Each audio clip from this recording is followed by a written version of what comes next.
Hello, good morning. Hello. Happy long weekend. Ayan, naka-ready na kami.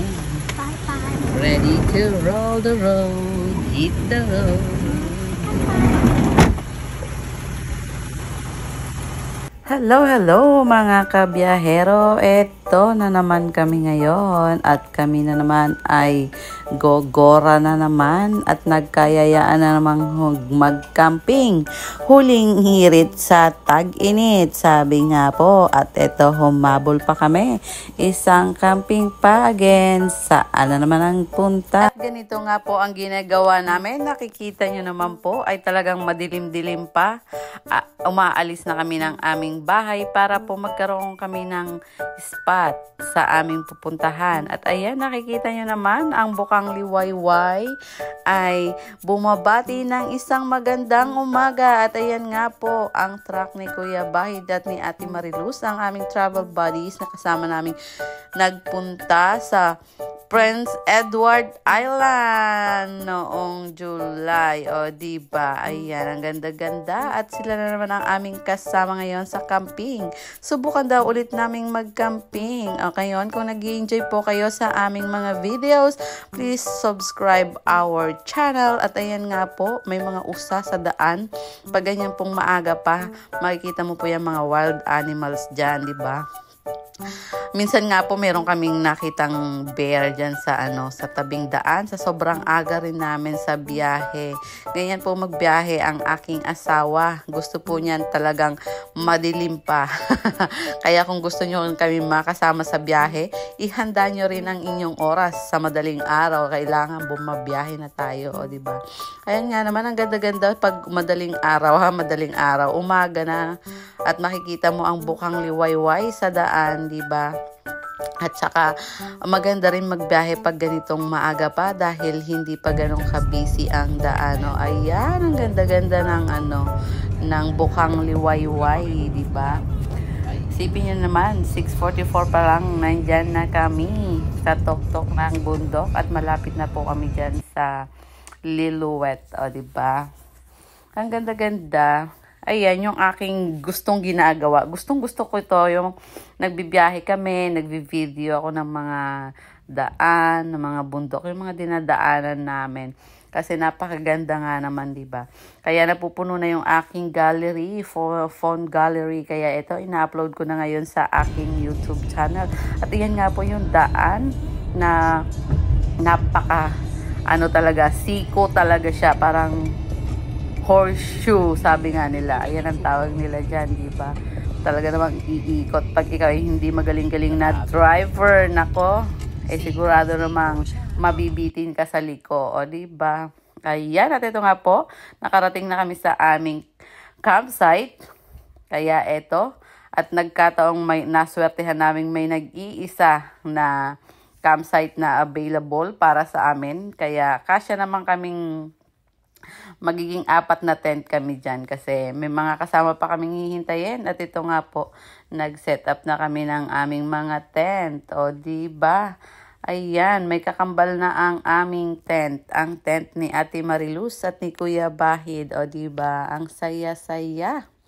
Masarap mag-camping kasama ang mga friends and families. At ito nga, nag-almusal na kami, kwentuhan to the max na kami dyan. Dahil tapos na kami mag-set up ng aming mga tent. At ayan, may pasample pa kami ng picture. Sinubukan lang namin ni Gabi kung anong pakiramdam ng nakaupo sa likod ng truck. At ayan nga po ang aming magiging lungga ng dalawang gabi. Hello. Ito, kami nagkakamping na naman, huling hirit sa tag-init. Ayan. Yung aming tent, meron ng kakambal. Yeah. Oh, ayan, kambal na tent. Oh. Kambal talaga yan.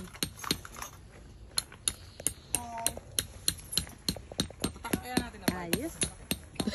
Tutagan daw ng Vita Plus na malaki. Yung bubong ng tent natin. Lalo kitang-kita. Oo. Arata sa diba? Hindi ka parang At ayan nga po, dahil maaga po kaming umalis, kami po ay nakapag-set up ng maaga sa aming mga tent at nakapagpahinga po. Kaya ito, inabot na kami ng hapon muna. Nagpahapon muna kami bago pumunta sa lake para makapaligo po itong sila Matgab. At yung aming mga kasama ay dumating din. Kaso nag-set up at natulog muna si Maring Ann, o diba? Kaya hapon na kami, pinagbigyan namin tong mga bata na to para lumangoy muna. At ayan, pagkatapos nga po nilang lumangoy, syempre, kami naman ay gomora. At hinanap namin ang isa sa pinaka magandang view dito sa Lillooet. Pag kayo po ay nagagawi dito sa lugar na ito, kailangan hindi nyo po ma-miss isang napakagandang tanawin na ito.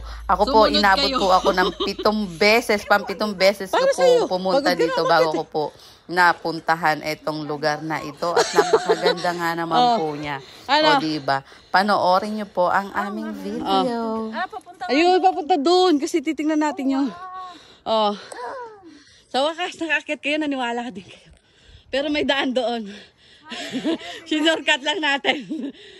Baka meron doon daanan. Hindi, Mare, dito, tingnan mo. Papunta doon. May trail.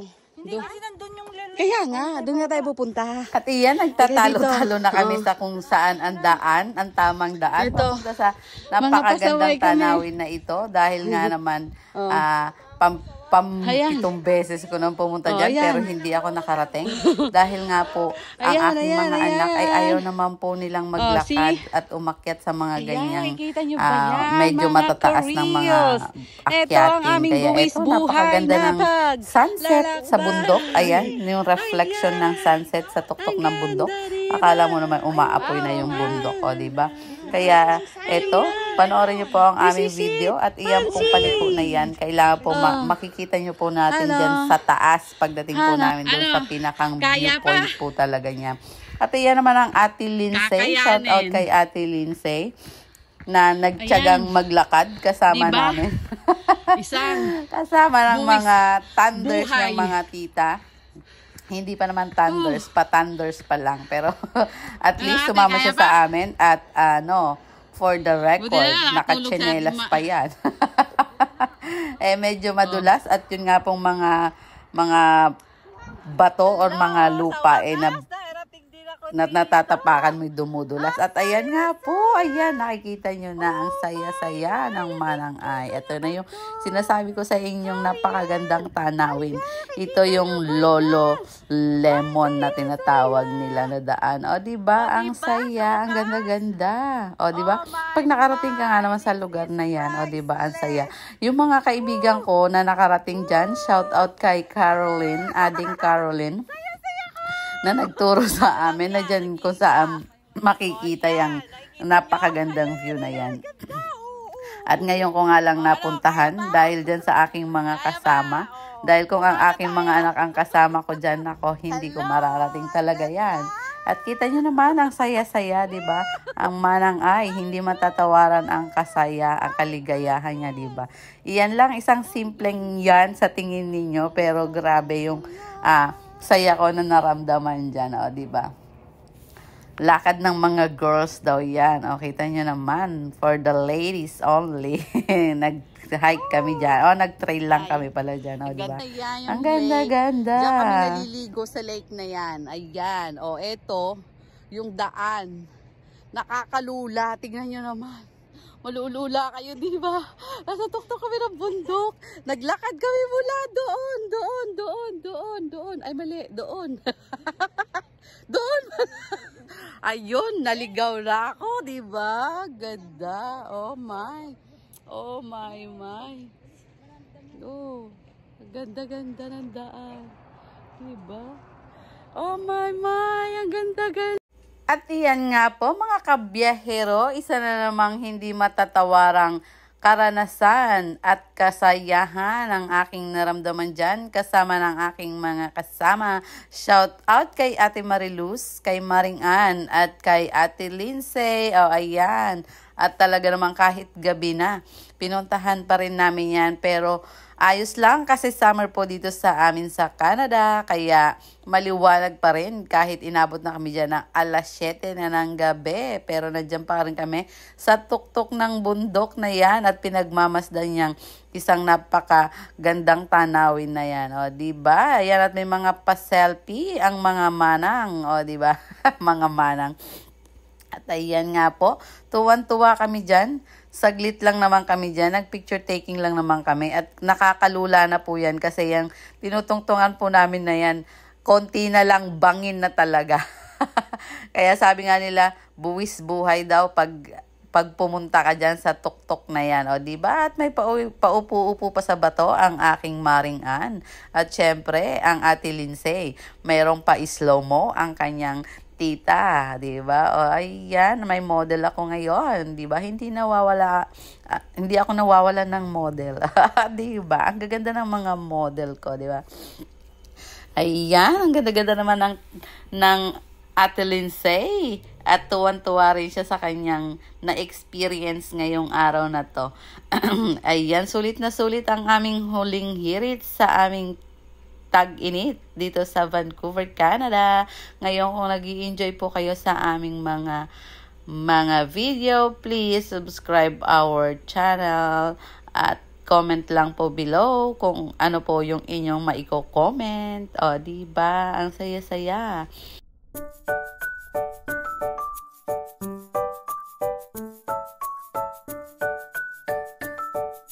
At dahil padilim na nga po, kaya bumaba na rin po kami ng bundok. At iyan, pagbaba namin ay ready na ang aming dinner dahil nagluto na ang aming mga gentlemen. Thank you sa pagluto.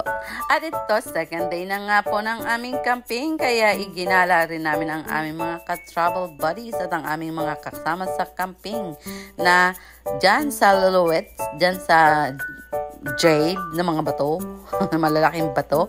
At dinalaw din po namin ang old bridge po dyan. Idinala po namin sila dyan. Kami naman ang kanilang naging tour guide. Kaso nga lang po maulan. Kaya ito po ang nangyari. Tumambay po kami sa Timi. O, diba? Para makapag-charge na rin ang mga iPad at mga cellphone. At pagkatapos nga po namin dyan, kami naman bumalik ng aming campsite. Bumalik nga po kami sa aming campsite at kami po ay nagmerienda at pagkatapos po namin magmerienda, ayan, nagkaya naman kami mag-trail at inakyat na naman namin ang bundok na iyan sa likuran lang ng aming, sa unahan lang ng aming campsite. At ayan nga po ang view dito sa lookout din po dito. Makikita mo po yung baba. Yan po yung campsite na pinag-stayhan po namin. O, ayan. Ang inyong marang ay nagsiselfie-selfie. Ang ganda-ganda nga naman ng tanawin. O, diba? Nakakatanggal ng stress at naman nakakabawas din ng calories natin sa katawan. O, diba? Nakakapagpaganda ng tibok ng puso dahil sa sobrang hingal sa pag-akyat. At ayan, ang aking kumaringan nga naman ay may padi-padi pa dyan sa naputol na kahoy. At iyan, pabalik na nga po kami at gabi na naman sa aming campsite. At iyan, humabol na naman po kami ng mga picture dyan. O, diba? More picture, more memories, sabi nga. At ayan ang aking mga anak. Gabi na naman ay tayo na naman magtulugan para bukas ready na sa pag-uwi. At ayan nga po, umuwi na kami. Dumaan po muna kami sa Duffy Lake at nagpicture-picture. At pagkatapos nga po niyan, dito na kami nag-lunch sa Alice Lake. O, diba? Pauwi na po kami at kung saan-saan pa kami naghihinto-hinto at para mag-banding-banding pa ulit habang nagpapalipas at nagtatagtag ng mga kinain, o diba? Bago ulit bumalik. At ayan nga po ang Alice Lake, o diba? Nawala na yung iba kong video kasi nga nagbawas na ako sa aking gallery. At ayan na lang ang mga natira. Ayan, thank you for watching at sa pagsubaybay po ng aming mga video. Maraming salamat po. Kung kayo nag-i-enjoy, please subscribe lang po. Thank you for watching.